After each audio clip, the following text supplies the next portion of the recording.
Every autumn, across the villages of medieval Europe, a quiet emergency began.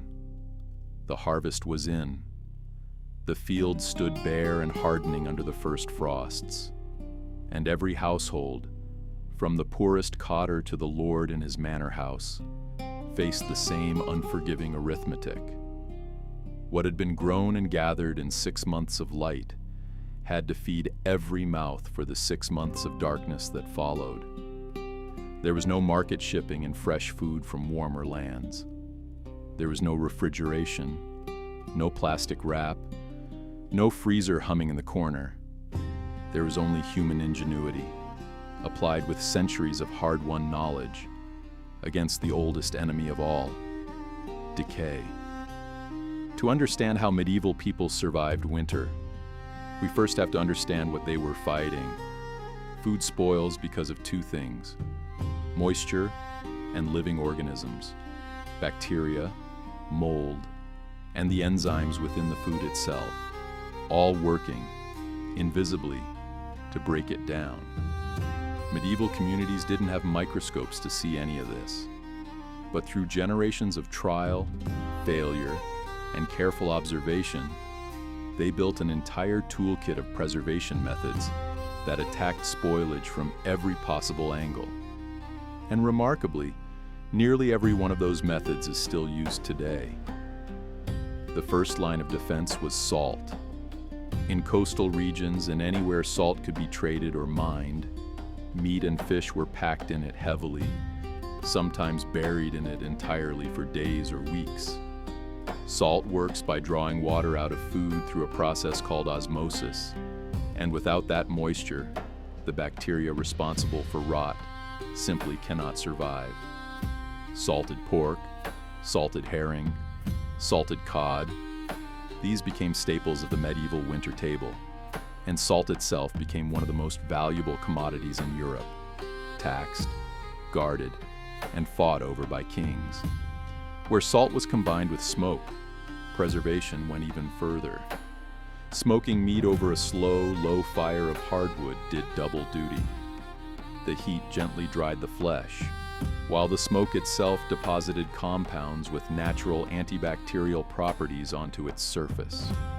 A well-smoked ham, hung in the rafters of a peasant's cottage, could last through an entire winter and beyond.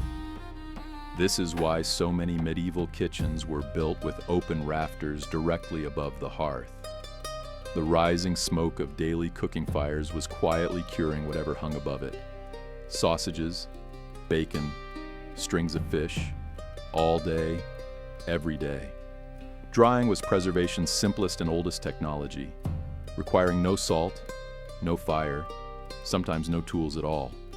Fruits like apples and pears were sliced and laid out to dry in the sun or near a fire. Herbs were bundled and hung from ceiling beams. Grains, once threshed, were dried thoroughly before storage, because damp grain is grain that molds, and moldy grain, as more than one medieval community learned from tragedy, could poison an entire village. Peas and beans, too, were dried hard as stones and stored in sacks, to be soaked and softened again months later for the thick winter pottages that formed the backbone of the medieval diet. Then there was the cellar, perhaps the most elegant piece of medieval food technology, because it required no labor at all beyond digging. Root vegetables like carrots, turnips, and parsnips were often left directly in the ground under a thick layer of straw, using the earth itself as a natural refrigerator, cool enough to slow decay, but insulated enough to prevent a hard freeze from destroying the crop.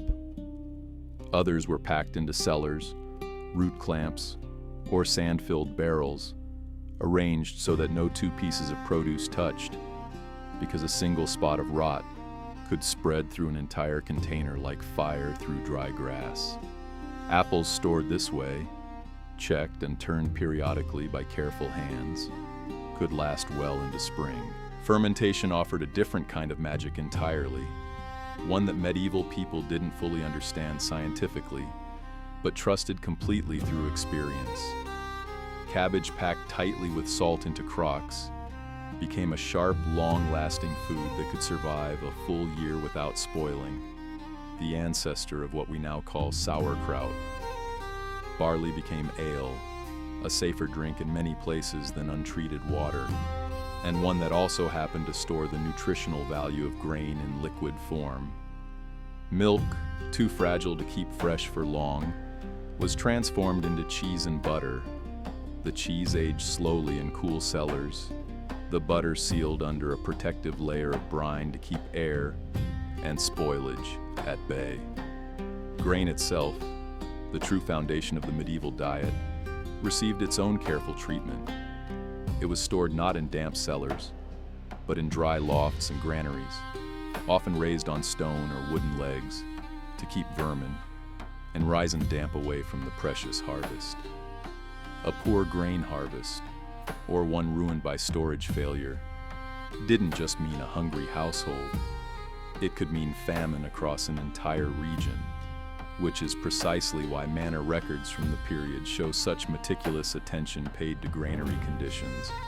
What emerges from all of this isn't a picture of primitive desperation, but one of remarkable systematic engineering, built not in laboratories, but in kitchens, cellars, and smokehouses, refined generation after generation by people who could not afford to get it wrong. A single failed harvest, or a poorly managed store of food, could mean the difference between a hard winter and a fatal one.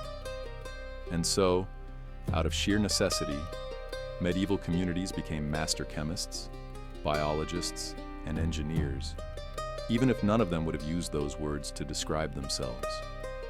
Many of these same techniques, salting, smoking, fermenting, root cellaring, remain in use today, not out of necessity in most of the developed world, but because we've come to appreciate what medieval people always knew, that some of the best flavors and the most reliable preservation come not from technology, but from patience, salt, smoke, and time.